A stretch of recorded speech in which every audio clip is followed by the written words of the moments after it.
Good morning, and let me show you all the ways the Audi Concept C boots Audi in an entirely new direction. It looks smooth and unfussy. That interior celebrates the joy of the knurled button.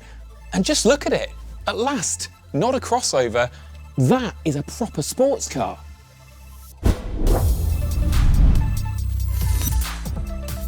So, is this the new TT?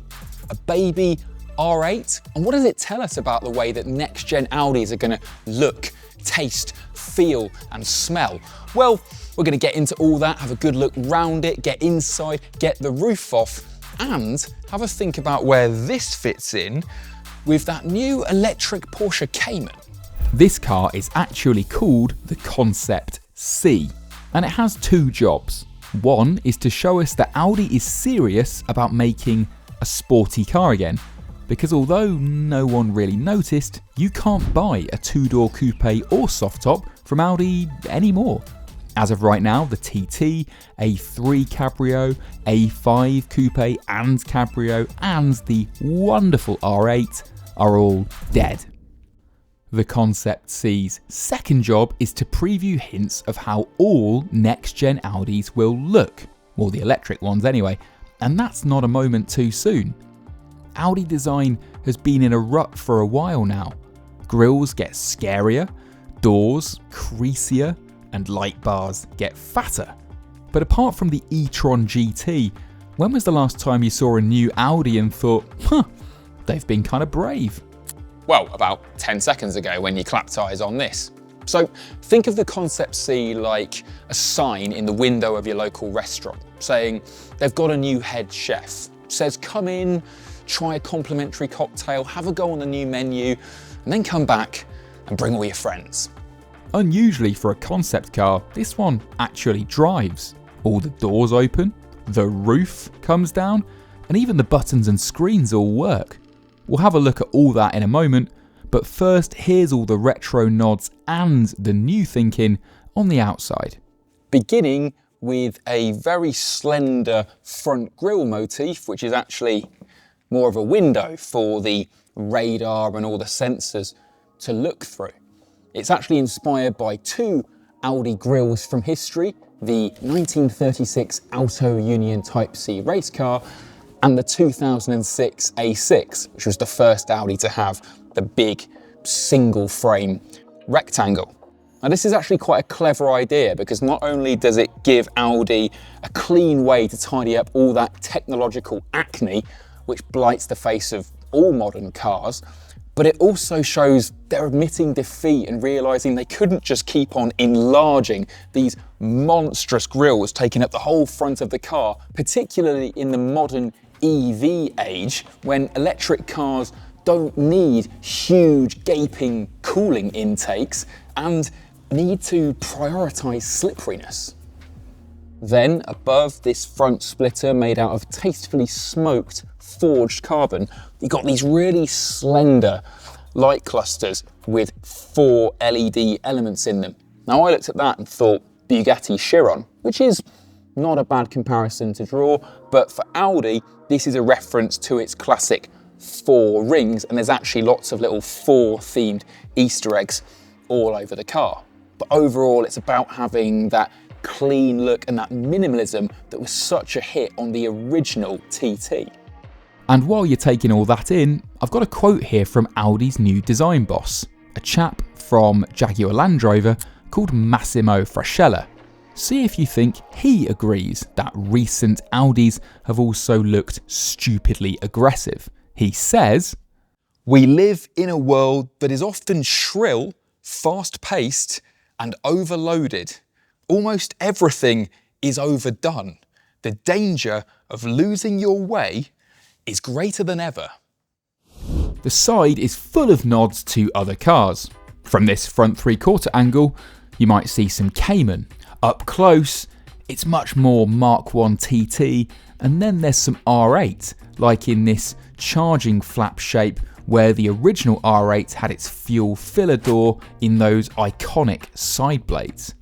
Well, iconic for Audi geeks anyway, who will also love this 6-spoke Avus wheel design from the 90s, which has been resurrected, but also kind of exploded. They've made it all 3D and added these aero faces around the edge, but normal Michelin road tyres, normal door mirrors, not cameras, and even completely standard windscreen wipers.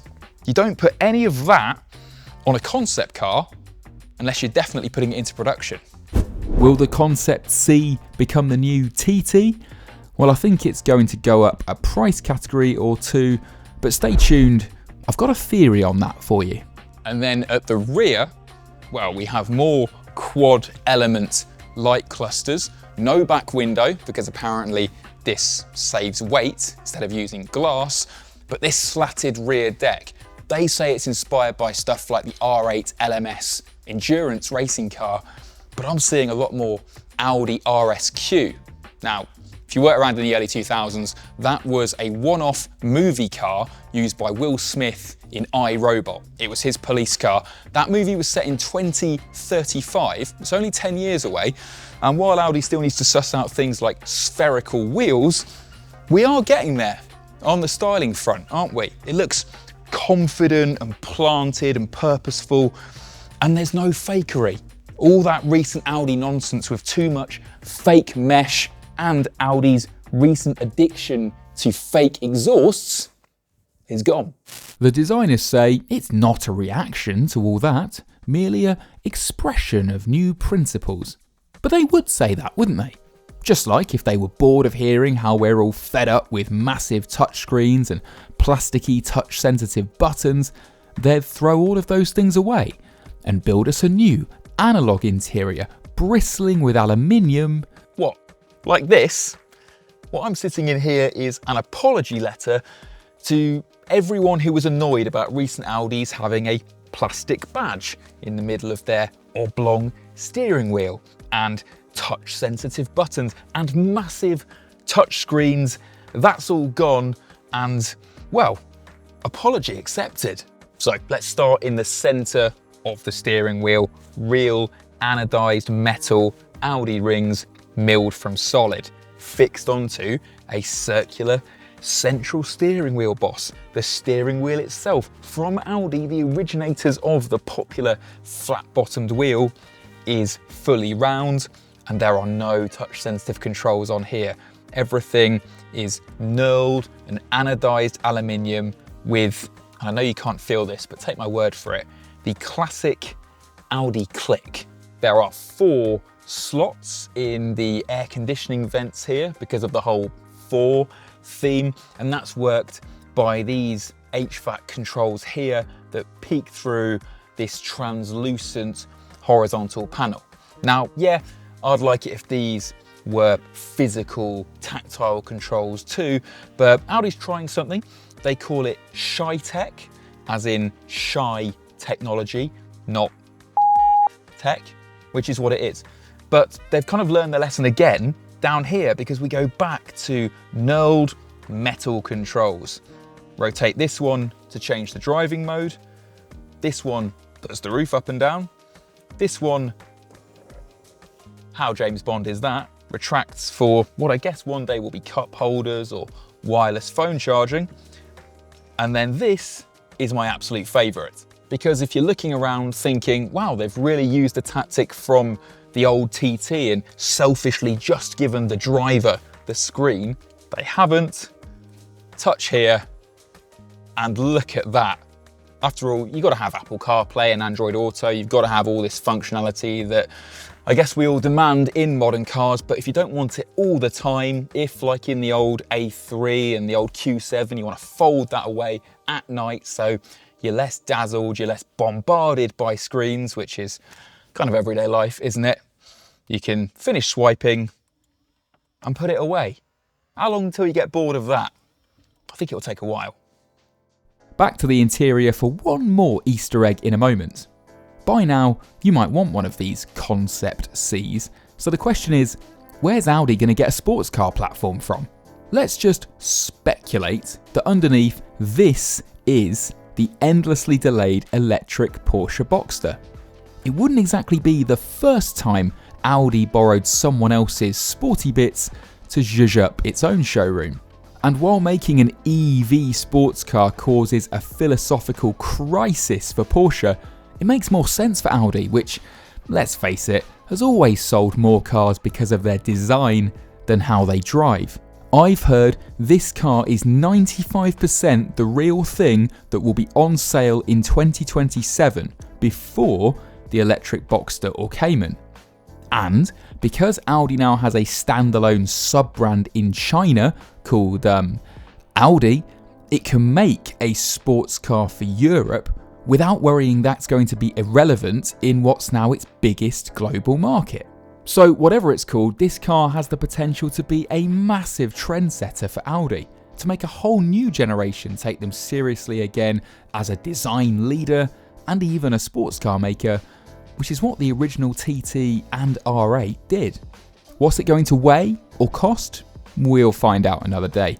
Keep your fingers crossed for low, sensible numbers. And now here's one more cabin treat. So a while ago, a big car interior design trend was deleting leather and having a wool interior. As part of this whole vegan movement, which the Range Rover Velar really got into, and Audi's brought it back, as you can see here. But it's not just about the look and the environmental sustainability. It's also, like this whole car, about being minimalist and having a hidden function. So German.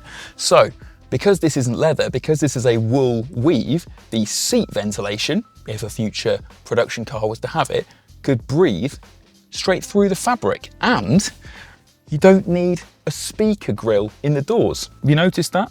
This car would have a radio and a hi-fi, but the sound would simply come straight through the wool. So here we have an Audi with less grille on the outside and no grille at all on the inside. Really is a bit of a revolution. Look, I know it's a concept car and we've had our hearts broken by the promises they've made before. I know it's electric and we'd prefer it if it had the old R8's naturally aspirated V8 open gate manual gearbox. Yeah, me too. But this is the best looking Audi for a decade. It's the best looking Audi interior I've seen since the last TT, and for a brand that's about to plunge headlong into the mad world of Formula One and needs credit with us, the enthusiasts, it's working. I'm feeling a strange sensation I'm not used to when I'm near a new Audi. It's called desire. So Audi has done all the hard work with the Concept C. The looks, the interior, the tech, the sort of sporty intent, it's all there now. This is one massive promise that they can't afford to break.